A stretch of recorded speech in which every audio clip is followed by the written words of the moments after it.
Saio hau Nafarroako gobernuak diruz lagundu du.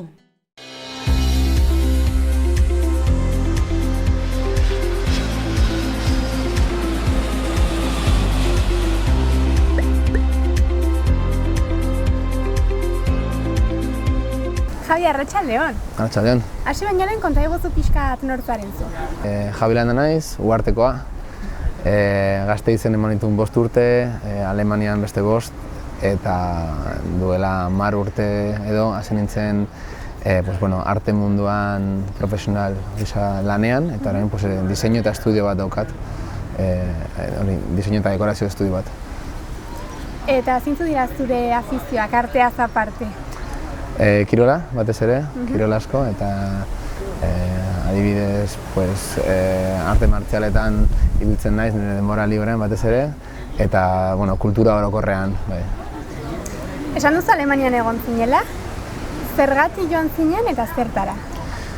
Erasmus urte bat izan nuen han, eta Alemania aukeratu nuen guztiz ezaguna zelako.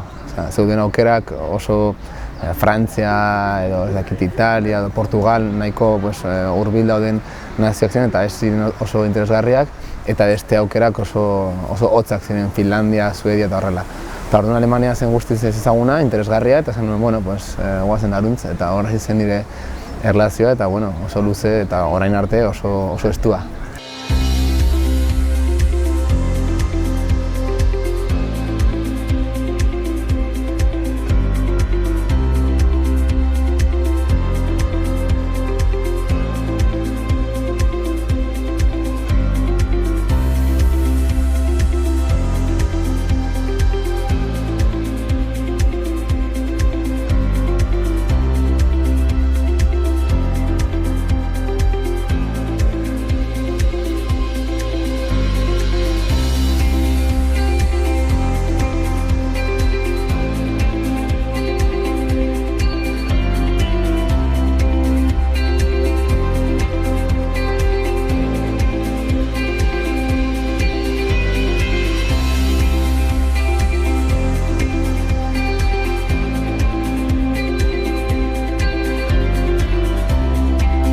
Denbora pasa zenuen bertan joan zinen lehen aldi horretan? Lehenengo aldian urte bat, gero bueltatu nintzen, eta gero 4 urte jarraian. Orduan bat, gero buelta, karrera amaitu nuen, bueltatu nintzen eta beste 4 urte. Beraz, lehenengo aldian ikasle gisa joan zinen eta gero lanera zinen? Bai, ideia zen nire hezkuntza jarraitzea, hezkuntza horrekin soinketa irakaslea izan behar nintzen, hori zen teoria, baina arte munduan hasi nintzen eta Alemaniak aukera asko eskaini zizkidan eta horra hasi nintzen artista moduan lanean. Eta orain esan duzu bertara joaten jarraitzen duzula, ez?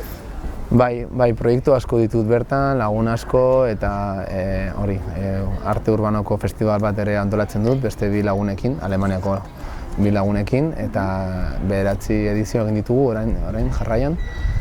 Eta, urtero 4-5 alditan joaten naiz lan egitera, eta normalean beste egun batzuk gelditzen naiz lagunekin elkartzeko. Eta bertan dituzen proiektuen inguruan zer aldi guzu kontatu? Batez ere hori grafitia, arte urbanoa, edo tailer asko, gaztetxoekin tailer asko egiten ditut ere. Askotan, adibidez, familietan arazoak dituzten gaztetxoekin, eta ni ere atzerritarra izanez hor lotura ere lortzen dut nahiko ondo haiekin, eta ulermen hori azkenago ni hegoaldeko nazio batetik nator haientzat, eta askotan hor ere baduzu kontatua ez dakit zuzenagoa, edo ez dizute Alemaniako bat manitz bezala tratatzen, eta hori gazte hauekin positiboa den zerbait da. Zeuk eramaten dizu Alemaniak bertan artea garatu ahal izateko hemen aurkitzen ez dituzun aukeren artean edo? Azkenean nazio oso handia da, potere handia dauka eta ekonomikoki oso indartsua. Eta hori ez du esan nahi jende guztia diruduna denik, baina ikusten da hirietan, baita herrietan ere esango nuke, inbertsio handia dela adibidez kulturan. Eta urtero inbertsioak handiak dira proiektuak egiteko eta zabaltzeko, eta bueno, ziurrenik ez dute haien dirua bikain banatzeko, baina bueno, kulturan eta nire arloan konkretuki pues, aukera asko daude. Azkenean hori ekonomia ondo doa eta... Hemen baino gehiago. Bai, nabaritzen da. Eta batez ere hori hemen pues, bueno, hirietan edo hiri handietan ikusten da nola horren doan gauza eta igual herrietan edo hiri txikietan zailagoa da. Eta bertan, pues, bueno, askoz banatuta dago eta bueno, azkenean hori ikusten da zikintasuna. Javi, ekonomia aipatu duzula, bertan gizartea ekonomikoki nola bizi da? Ezberdintasunik nabarmentzen duzu? Haien artean edo gure... Bai. Ez esan nahi dut, hemengo ekonomiarekin alderatuz. Bai, azkenean ez da askoz garestiagoa han bizitza hemengo bizitzarekin konparatuz, baina lanean irabazten dena asko saltuagoa da, soldatak handiagoak dira, hori horrela da. Eta hori ezen bezala hiri handi asko daude, populazio asko handiagoa da, tamainan txikiagoa, eta orduan, Espainiako estatuarekin konparatuz, dentsitate ekonomikoa asko handiagoa da. Gehiago irabazten da, baina gehiago lan egiten da ere bai, lanaldiak nola antolatzen dituzte? Ez dut uste gehiago lan egiten denik, ez berdina da, normalean jarraiak egiten dira, segun zein lana denez, baina ez daude hemen egiten diren geldialdiak adibidez. Ez berdina da, eta bazkaria iaia ez da egiten, da zeo zer jatea eta jarraitu. Beraz jarraian lan egiten da? Bai, da beste modu bat, baina gehiago ez. Asteburutan libre edo? Normalean bai. Hori nik uste guztiz ezbertatzen dela. Igual, haiek dira orokorrean guztia esan da zehatzagoak edo gu igual erresago galtzen dugu hildoa edo erresago hasten gara zeo zer pribatuarekin eta haiek horretan nahiko zehatzak dira eta gu ez da, ona edo txarrez daiteke, baina lanean zaudenean, lanean zaude eta gero ja libre daukazunean, libre daukazu. Gainera, daukate adibidez hitz bat esateko lanaren ondoren. Lanaren ondorengo... Hitzakarrean esaten dute. Nola da hitz hori? Feierabend. Feierabend esan nahi du arratsaldeko festa edo horrelako zerbait. Eta esan nahi du lanaren ondoren, eta askotan da. Noiz egin dugu? Lanaren ondoren. Orduan nahi da lana eta gero bestea. Eta gu, nik uste nahazten dugula pixka bat eta saiatzen gara hori atmosfera eta rollo ona edukitzen lanean, baina igual ez gara hain zehatzak lanean, nik uste. Eta lanaz aparte, ze bizimod mota dute alemanek? Hor oso importantea da klima. Negua da oso hotza eta euriak duenean pila bat egiten du, elurra dagoenean elur pila, ni hor 23 gradu zero azpitik bizi izan ditut askotan eta luze. Orduan horrek eramaten zaitu etxeko bizitza luze egiteko. Orduan negua da etxean egoteko edo nonbait itxita dagoena. Orduan etxeak oso dekoratuak daude eta babestutak eta hortan kontu handia egiten dute. Eta modu horretan hor dago ezberdintasuna, eguraldi ona edo txarra. Eta badaude urteak ditu bi aldi horiek, eguraldi ona eta txarra. Hori da gauza nik uste ezberdina eta importantea. Eta bestetik, hemen daukagun, nik uste hori Euskal Herrian, ere indartsua bada igual kuadrillaren historia edo lagunak hurbil edukitzea edo ikasketak ez oso urrun egitea, ahalik eta gertuen lotura hori familiaekin eta lagunekin, Alemanian da zero, guztiz ahaztuta edo ez da kontutan hartzen, eta lan bat bilatzerakoan, bilatzen duten nahi duten lana eta berdin dio zenbat kilometro joan edo zure familialeku batean egotea edo bestean, eta hori ikusten dut askotan, azkeneko 10-15 nola nire lagunak banatu dira hiri ezberdinetan eta horrekin jarraitzen dute lagunak aldatzen dira, zikloak dituzte eta ez daukate lotura hori. Beraz, esango zenuke harremantzeko nolako modua dutela? Pizkat hori zikloak eta daukate zirkulo ezberdinak, orduan zu daukazu zure kiroleko lagunak, hizkuntza bateko lagunak, dantzako lagunak, eta igual zure herriko norbait etorri dena eta hori ere ikusten duzu, baina zirkulo ezberdinak eta horrekin gelditzen zara egun batean, gero bestean beste batekin eta banatzen da, nik uste gu hemen gutxi gora bera jende berdina ikusten saiatzen gara eta zure kuadrilla estuagoa da, ez? Edo zure familiarekin harremana estuagoa ere, hor oso independienteak dira, osea, gizarte moduan ikusita.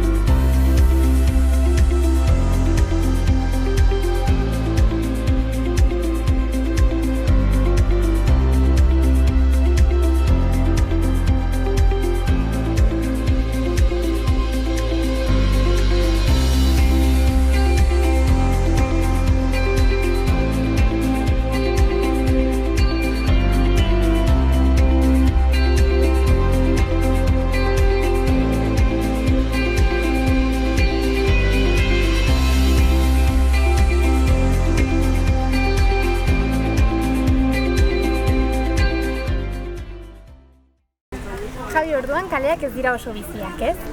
Bueno, badaude hor ere eguraldia importantea da, eta adibidez, eguzkitatzen denean udaberria denean, eta lehenengo eguzkia ateratzen denean, pasade bat da, guztiak betaurrekoekin, izozkia erosten, baina momentuan, eta prakamotzak eta guztia, osea, da pasa bat, igual 17 grado daude, baina bueno, ateratzen dira horren bila, zen aurreko 2-3 lau hilabeteak ziurrenik izan dira etxeko bizitza. Orduan, hilabete horietan, bai, ez dago bizi handirik askotan, herri txikietan edo hiri txikietan, gero hiri handiak dira oso hiri biziak, ez. Eta etxe bizitzak nolakoa dira itxuraz, etxeen banaketa eta...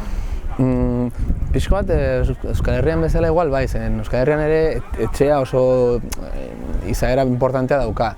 Estatu Espainiaran igual ez da hain zabala dagoen estruktura bat, baina, bueno, bai, pixka bat hori, egurrarekin asko, egurrarena oso ez dakit ikustea, pues hori, zer eroso, osea, hor bizitzeko polita dena, ez, eta, bai, nik uste hori, bai, badago struktura tipiko bat, bai, nik uste, herrietan egiten dena, eta gero, segun ere geografia, osea, baso beltzan itxura bat dago, edo Bayernen beste bat, edo Bremen edo Hamburgo, hor iparraldean dauden hirietan beste itxura bat, bueno, eta ekialdean guztiz ezberdina, zehor azkenean, ekialdean nahiko ezberdina da. Hor nik uste berzitasuna dago ekialdea eta mendibaldea, zer hor egon ziren komunista estatua hor egon zen, eta garapena oso motela izan zen, eta hortik gainera rebote bat egon zen, eta orain naziak edo nazismoa hor indartsuagoa da ekialdean, mendebaldean dago, osea mendebaldearekin konparatuz, eta hori ere nabaritzen da arkitekturan eta izaeran. Nabaritzen da, bai? Bai. Gerraren arrastoiek... Bai, ekialdea eta mendebaldea bai. Hor ikusten da, esan bezala ekialdean fascismoa oso indartsua da, eta mendebaldean hegoaldea eta iparraldea ez, justo nik uste kontrakoa. Baina ekialdean oso indartsua da, eta horregatik parlamentoan ere partido nazi bat dago pixkat estalita, baina NPD hori da azkenean fascistak dira, eta indartsuak dira urtez eta urtez, ez? Eta justo iparraldean, hegoaldean eta mendebaldean justo kontrakoa, ez? Orduan, bai badago, bai nabaritzen da. Eta guztiz gai ez aldatuz, janariaren inguruan zer esango zenuke? Osea, entzuten dena eta tipikoa dena eske horrela da. Osea, bai, garagardoa eta saltxitxak, osea, dira eguneko gauzak. Osea, egunero edaten dena eta luzez gainera, ni adibidez lehenengo urteetan herriko futbol talde batean jolastu nuen horrela, en plan denbora jolasteko, eta ostiralero jokalari bat ekarri bat zituen 36 botiletako kutxa bat, sagardo kutxa bat, eta hor bertan estuarian edaten genituen. Hori zeina tradizion, rutina, eta hori 36 botila eta hori 0,5 litrokoak, eta hori dira handiak, eta askotan hori izaten da, handia edo txikia da 0,3, hemen ertaina edo normala dena, ez? Orduan bai, Garagardoa hor dago, vamos, egunero eta supermerkea, oso merkea gainera. Eta saltxixak ere, pues hori badauka bere, hiri bakoitza dauka bere espezialitatea, eta horiek dira oso tipikoak. Eta gero badago beste bat ere dena oso zabaldu da dagona pues, nazio guztian, eta da schnitzel. Schnitzel da San Jakobo antzeko bat, eta hori pues, ere da oso tipikoa. Eta patata pila. Bai, ez? Bai. Ia guztiaki, bai. Hoi. Eta hien bizi modutik, zer izan zen gehien harritu zintuena? Hola, ezberdina edo kurioso egin zitzaizun? Orduak adibidez, izan mazala superpuntual, ni ez nintzen baten ez puntuala. Oraindik ez da nire gai hoberena, baina hobeti izan naiz Alemaniara joan nintzenetik. Eta oso puntualak dira, eta gainera ez mazala puntuala, haserretzen dira, benetan. Eta gero orduak, adibidez, igual udan pixka bat zabaltzen da, baina beste urtean zehar, 6etan denda guztiak ixten dira, jendea afaltzera doa, eta 6etatik aurrera bizitza joaten da beruntz, da pasada bat. Kaleak guztiz utxik daude, eta hor niretzen izan zen azera batean, pixka bat xok, ez? Zen zuzua eskaleraz, ez ere egitera erostera, eta guztia etxita dago, eta eguna amaitu da. Orain ja da etxeko bizitza eta bakoitza bere historia, baina kalean ez dago ezerrez. Bai, hori izan zen pasada bat. Eta festa nola egiten dute Alemanian? Bueno, pues ezagutzen dena Oktoberfest adibidez hori ja erakusten du pixka bat haien izaera, ez? Bankuetan, eserita, abesten eta brindisa egiten denbora guztian, hori da tipiko, prost, denbora guztian prost, eta eseritak, eta kantatzen eta hola, baina hori, eserita. Askotan da, nonbait gelditu, eseri, edan, eta edan. Hori da, haien, tipikoki ikusita, hori da festa tipikoa. Gero, azkenean, occidentala da eta oso modernoa den, eta festak mugariak dira. Berlin adibidez, musika elektronikoan da punta-puntakoa munduan, edo gero rock eta horlako festivalak daude pila bat, daude festas berdinak, ez? Baina tradizionala dena da, hori bankuetan, banku luzeak, eseri eta paulaner eta guzti hauek baitzen direnak, trigoko markak, eta hori da festa tipikoa. Eta hizkuntzarekin zer moduz? Ez da hizkuntza erraxa, ez? Erraxa nik uste ez dela, baina ez da erraxan entzundako soinuak pixka bat arraroak direlako hasiera batean. Niretzat, ni euskaraz egiten nuen eta ingelesa ere, eta orduan terminologia ikusita ingelesarekin antza handia dago, askotan daude hitzak ingelesatik etortzen dira, anglosajon historikoki horien lotuta zagoena, eta gero ahozkera euskararekin antza handia dauka, benetan. Soinuak eta hori, eta deklinabideak, 3 deklinabide dituzte, eta euskaran askoz gehiago orduan, hor daukagu ere zeozer irabazita, eta niretzat nik uste erresagoa zela beste jende batzuekin konparatuz. Kostatu zitzaizun hizkuntza ikastea? Bai eta ez.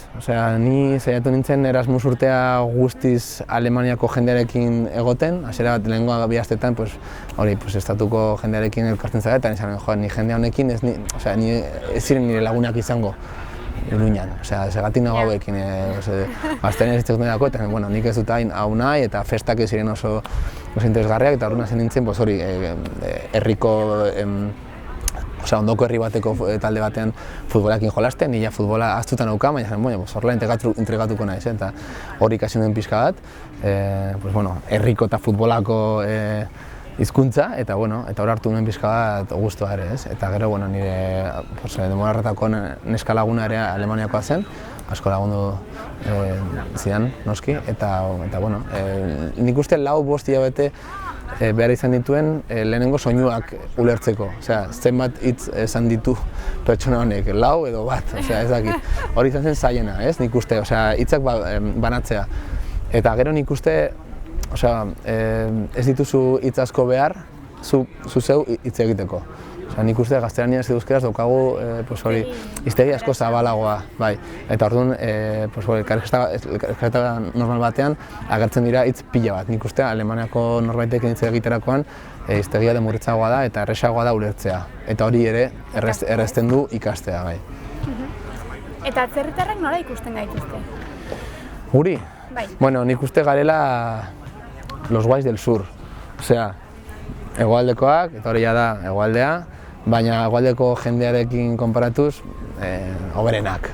Osea, bai, da pizkat horrela, osea, daukate, estima handia nik uste, azkenean oporretan etortzen diren leku bat da, baina, bueno, hori, hegoaldeko nazioa gara haientzat, hegoaldeko Europa haientzat. Eta hori banatzen dute, ez? Portugal, Grezia, Italia eta bar. Hor sartzen gaituzte pixka bat, multzo horretan, eta guzti horien artean ikuste gara hor lagun mina, Alemaniarako edo haientzako ere. Eta Javi, Alemaniara doan pertsona batek zer bisitatu behar du, bai edo bai, zer tour egin beharko luke? Bueno, kapitalak importantea da, osea, nik uste horre kontrastea dagoen, adibidez Bremen, Hamburgo iparraldean, Leipzig ekialdean orain aldatzen ari da eta kulturalki oso interesgarri bihurtzen ari da, Munich egon behar zara, behin bertan, adibidez, eta gero baso beltza ere interesgarria da, mendebalde hegoaldean, eta Berlin. Berlin nazio bat aparte da nik uste, hor badago bizimodu ezberdina, ekosistema propioa, eta oso, da pixka bat nik uste gaur egungo munduaren laburpen bat. Hor ikusten dena da gaur egungo mundua hiri batean. Hori da, baina da beste nazio bat. Alemania da gauza bat eta Berlin da beste gauza bat.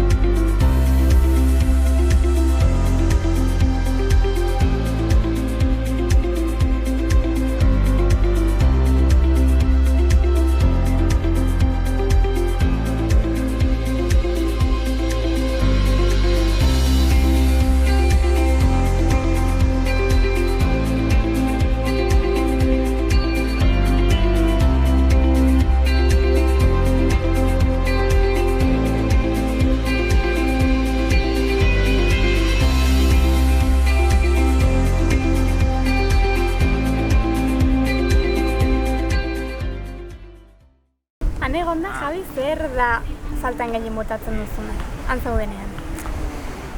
Ni, familia, noski, eta adibidez eguneroko jende hori, elkartzen norbait ikastolakoa eta 10 urtez ikusi ez duzuna, edo zer ikustea eta oroimen bat etortzea, eta hori ni Alemanian egon nintzen bizitzen edo hor nagoenean denbora luzez, azkenean ere polita da egunero zer berria etortzen dela, baina pixka bat pasatako memoriak pixka bat azten dira, ez?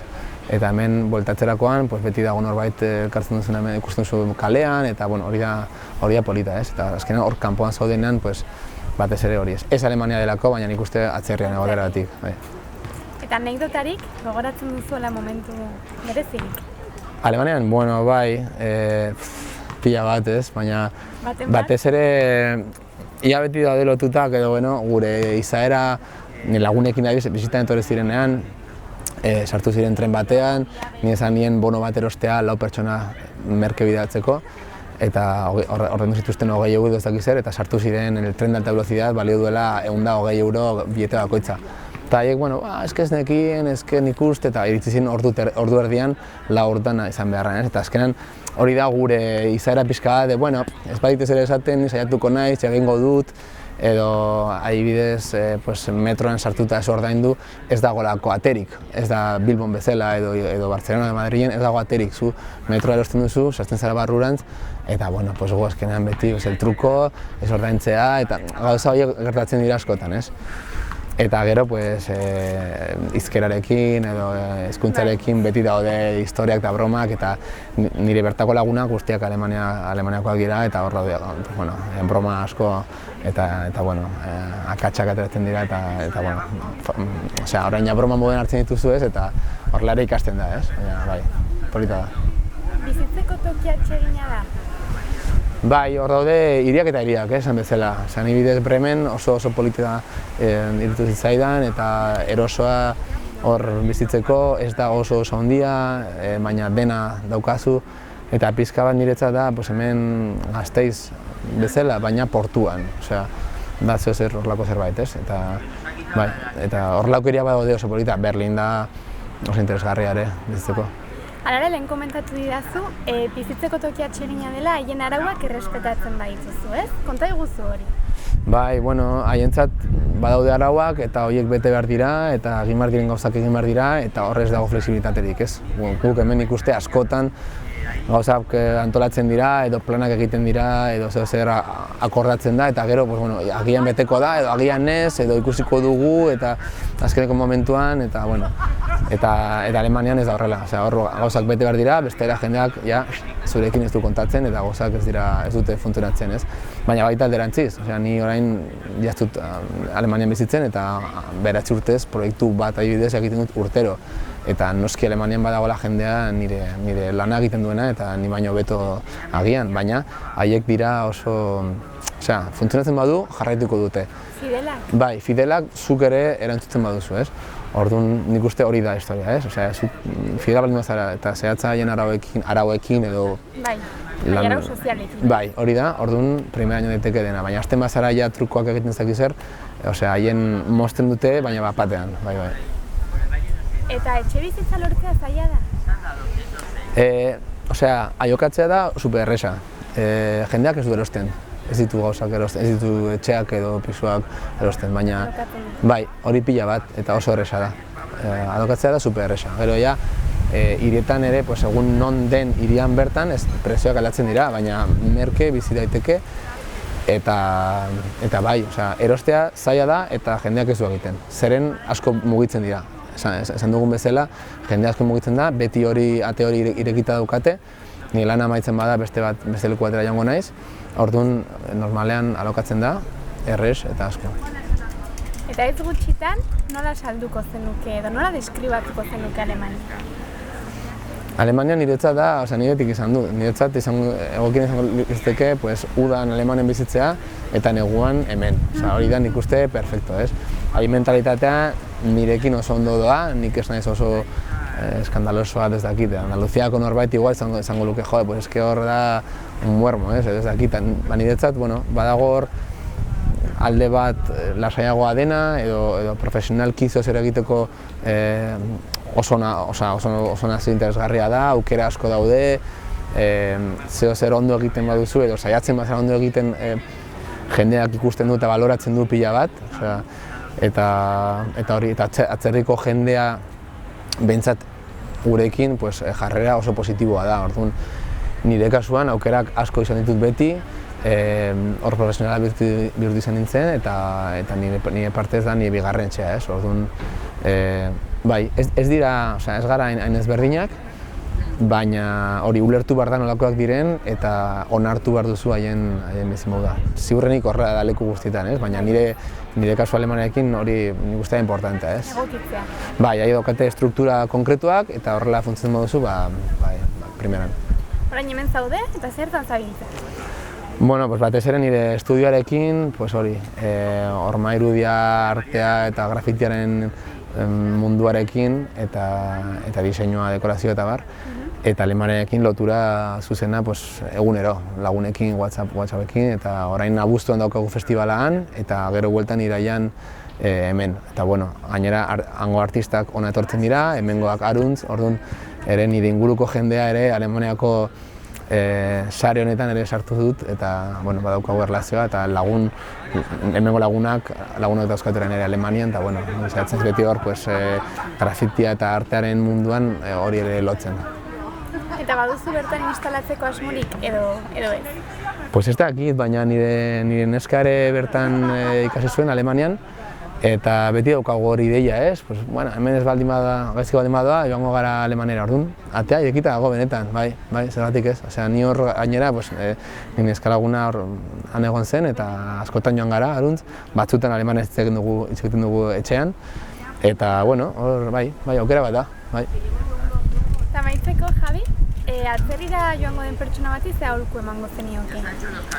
Hizkuntza nik uste importantea dela, igual ez jakitea, baina saiatzea eta erakustea hango jendeari saiatzen ari zarela, pixka bat haien kultura ulertzen, haien hizkuntza, nik uste hori da importantea eta jendea baloratzen du. Eta gero, noski, jakin behar duzu non zauden, ze kultura den, nire kasuan adibidez ordutegia nolakoak diren, ezin zara hor zure ordutegi berdinak egin. Eta importanteena da nik uste denbora edukitzea eta lasai egitea gauzak, hori, eta guztia iristen da, baina poliki, mantxo, eta saiatu integratzen, ez? Gutxienez hasieran saiatu bazara integratzen, gero ja zure bizia ingo duzu, baina nik uste hori importantea bai. Eta ezin dugu amaitu alemanera zerbait entzun gabe. Esaiguzu zerbait alemanera. Es hat mich sehr gefreut, dieses Interview zu machen und hoffentlich ist das nicht das letzte. Also alles Gute und bis nächstes Mal. Eta orain itzulpena. Oso gustora egon naizela, espero dute azkeneko elkarrizketa ez izatea eta guztia ondo joatea zuentzat. Mila esker, gero oso gustora egon gara eta egongo gara berriz. Joan zaitez Alemaniara eta bueltan elkartuko gara berriz. Ados. Eskerrik asko. Vale, zuei. Xaloa Telebista, zure eskura.